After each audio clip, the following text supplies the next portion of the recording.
Meadows of the righteous, meadows of the righteous, meadows of the righteous, meadows of the righteous, meadows of the righteous, meadows of the righteous.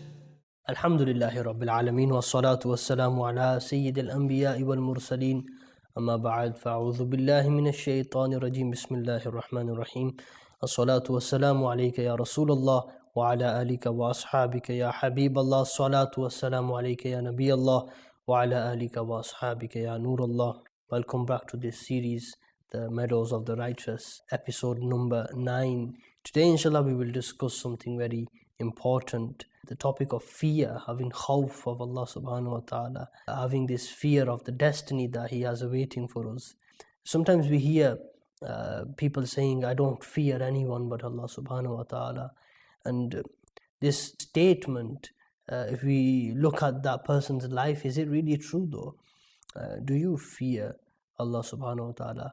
Because, okay, in this instant, you might not be scared of a person or a dog, and you might say, I only fear Allah subhanahu wa ta'ala.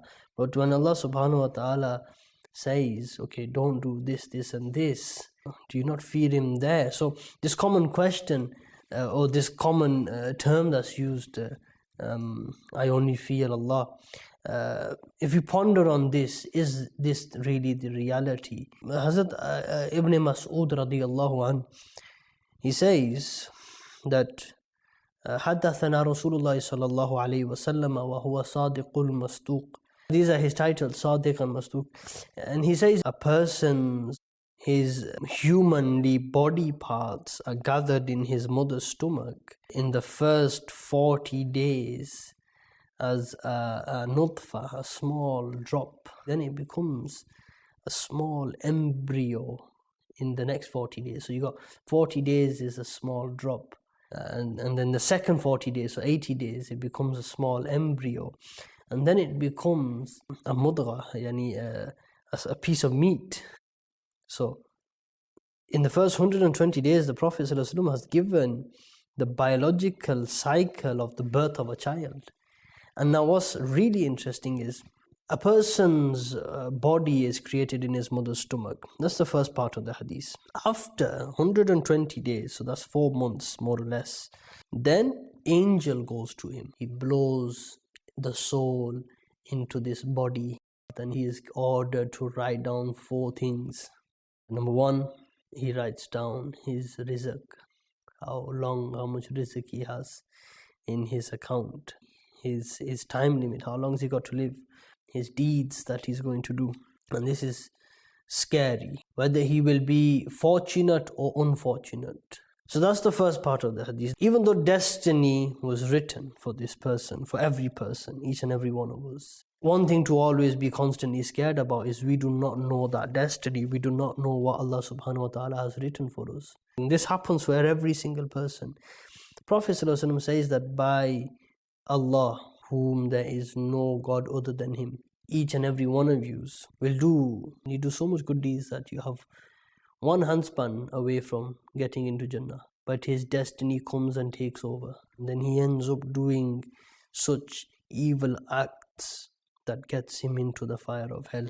This is destiny. This is something that we should fear at all times. This is something that we do not know what Allah has planned for us. And likewise the opposite to this as well, such that he has one handspan away from himself and Jahannam, the fire of hell. But his book, his destiny overtakes him, and he ends up doing good deeds. He reads the kalama, he becomes a Muslim, he ends up doing good deeds and he enters into Jannah.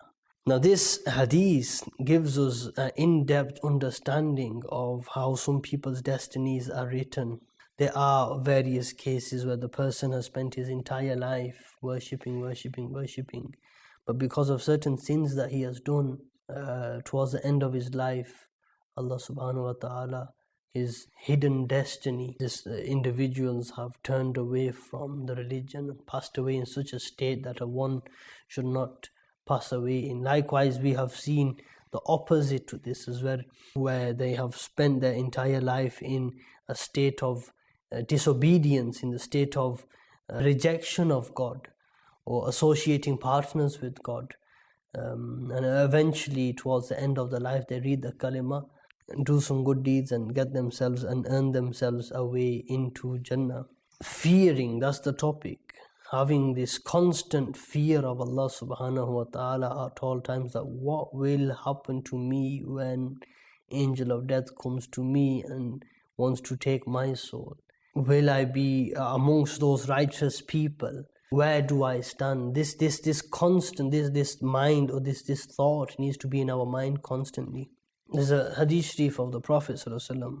A companion says that I heard the Messenger of Allah ﷺ saying, the person on the Day of Judgment who would have the most least punishment, yani the least punished person on the Day of Judgment, will be such a person whose feet will be placed on boiling coal, such that his brain will boil. And he would think that he is the most punished person, even though despite the fact that he is the least punished person. Understanding this narration and the severity of it, the intensity of it, should give us this mindset, or this thought that where do I stand? The sins I have committed, the evils I have done, the people I have wronged, the lies I have told, the mistakes that I have made. And then the Prophet ﷺ says that مِنْهُمْ مَنْ تَأْخُذُهُ النَّارِ لَا كَعْبَيْهِ, that some people on the Day of Judgment, their ankles will be drowned in the fire.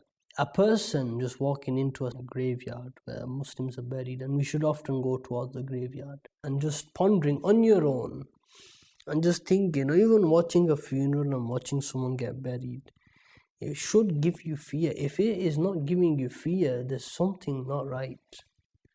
It needs to hit you. You need to have that fear inside of you. If you do not have that fear, there is something that's not right in your spirituality. That needs to get developed.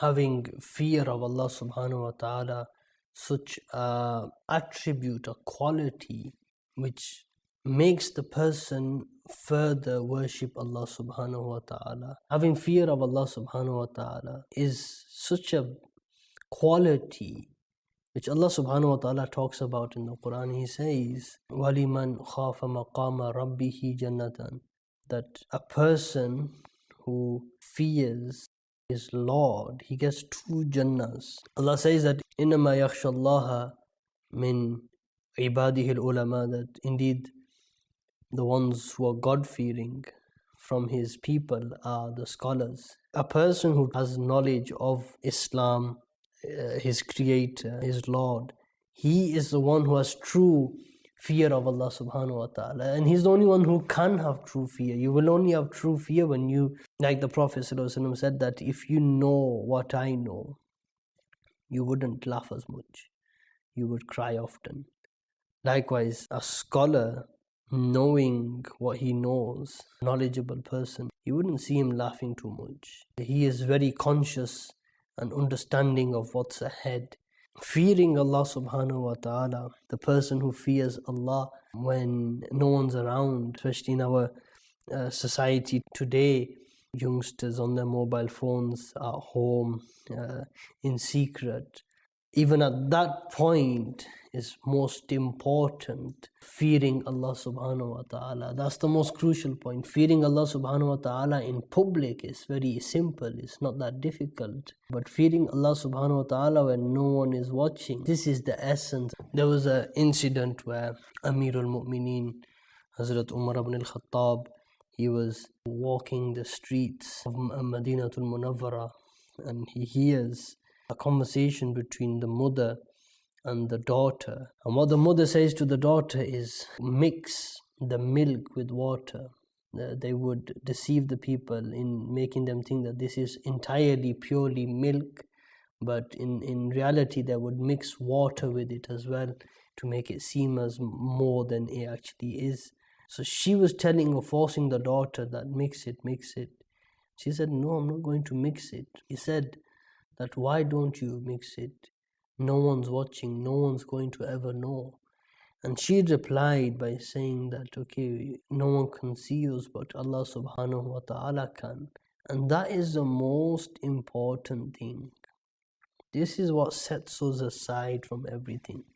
When we fast in Ramadan, no one would see us eating if we was to eat something. No one would see us if we was to quickly have a glass of water. And no matter what it is, the fear of Allah subhanahu wa ta'ala is embedded within us. That is a unique blessing for a Muslim, having this fear of Allah subhanahu wa ta'ala constantly. Having fear of Allah subhanahu wa ta'ala is one of the biggest blessings to have, one of the best characteristics to have. It takes fear of everyone else out of you, and it brings this kind of beauty in your worship. It brings this tranquility in your life. Any troubles and agony and pain and obstacles, afflictions of the dunya don't mean anything when you have the fear of Allah subhanahu wa ta'ala. And by virtue of this, our actions will increase as well. Allah tabarak wa ta'ala give us tawfiq. Amin bijahi nabiyil amin. Sallu ala al-habib sallallahu ala Muhammad sallallahu alaihi wasallam.